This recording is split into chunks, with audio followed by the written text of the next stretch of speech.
One of the most common questions people ask me is, how can I sound more natural in English? And honestly, that's a great question. Because learning English isn't just about grammar rules or vocabulary lists. It's about connection. It's about expressing yourself naturally in real life, the way people actually speak every single day. So today, I want to talk to you about something that can make a huge difference in your English.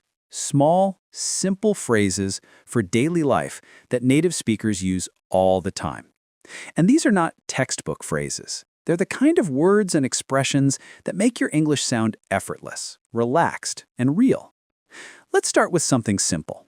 Imagine you wake up in the morning, stretch a little, and someone asks, "How are you?" You could say, "I'm fine, thank you." Sure, that's grammatically correct. But do you know what most native speakers actually say? They say things like, "I'm good," or "pretty good," or even "not bad." Sometimes, if they're tired, they just say, "I'm okay, hanging in there." It's small differences like that which make your English sound alive. When you leave your home for work or school and someone says, "Have a nice day," you can respond naturally with, "You too," or "Thanks, you as well." Simple, right? But it feels friendly, warm, and polite.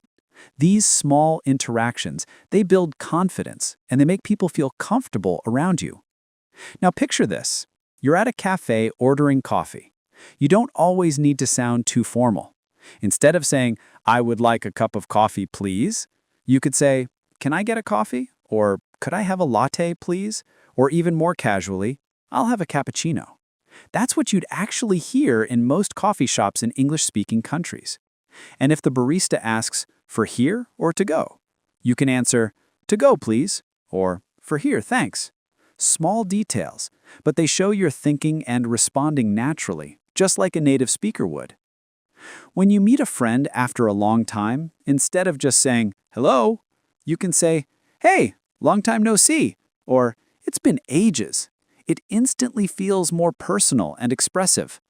Or if your friend tells you something surprising, you might say, "No way," or "You're kidding," and you'll sound instantly more natural. I remember when I first started listening to English conversations, I noticed how much emotion native speakers put into simple phrases. They don't just say, "Okay," they say, "Oh, okay," or "Okay, got it," or "Okay, cool." The tone adds meaning, and that's something you can start practicing too. Here's another common one. Imagine you're trying to get someone's attention politely. Instead of saying, "Hey," or "Excuse me," in a loud voice, you could say, "Sorry, could you help me with this?" Or "Do you have a minute?" Those sound softer, more polite, and they're perfect for everyday use in English-speaking environments. If you're talking to someone and you didn't understand what they said, don't panic. Instead of saying, "Repeat again," you can say, "Sorry, I didn't catch that." Or, "Could you say that again, please?" That's exactly what native speakers say when they miss something. And let's say you bump into someone accidentally. Instead of a quick, "Sorry," try, "Oh, sorry about that," or "My bad." That tiny phrase, "my bad," is super common in casual English and means "my mistake." Now, when someone thanks you, instead of just saying, "You're welcome," which is still fine, try saying, "No problem," or "Anytime," or "Don't mention it." It sounds friendlier and more natural. If you want to sound polite when you disagree with someone, don't just say, "You're wrong." Instead, say, "I'm not sure I agree," or "That's one way to look at it." It keeps the conversation respectful, and it's how people naturally disagree in English without sounding rude. You see, using these small daily life phrases isn't about memorizing them. It's about noticing how people use them and adding them naturally to your speech. The more you hear them, the more comfortable you'll become. Sometimes I recommend my students to practice by imagining small daily scenes, like pretend you're buying groceries, asking for directions, or texting a friend. Try saying things like, "What's up?" or "How's it going?" or "Catch you later."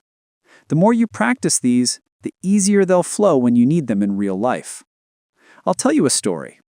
Once, I had a student who was really good at grammar, but felt nervous talking to native speakers.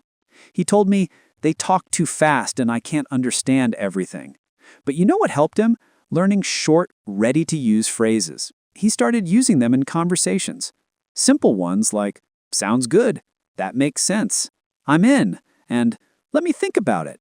Slowly his confidence grew, and one day he told me, now I can finally enjoy conversations instead of worrying about every word. That's the power of learning phrases. They make your speech automatic, natural, and relaxed. English isn't just a language, it's a rhythm. Every phrase carries emotion, tone, and context.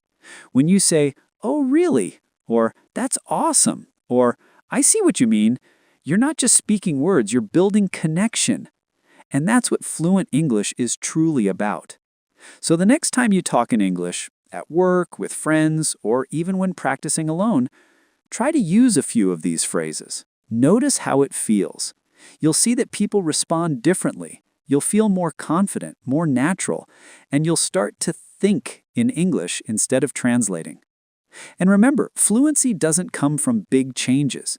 It comes from small, consistent steps, from using natural phrases, listening to real conversations, and practicing every day. So keep learning, keep speaking, and keep growing. You're doing amazing, and every phrase you learn brings you one step closer to fluency. Thank you for spending this time with me today on the English Hour. If you enjoyed this episode, don't forget to follow, subscribe, and share it with someone who's learning English too. Because remember, small phrases can make a big difference. I'll see you in the next episode.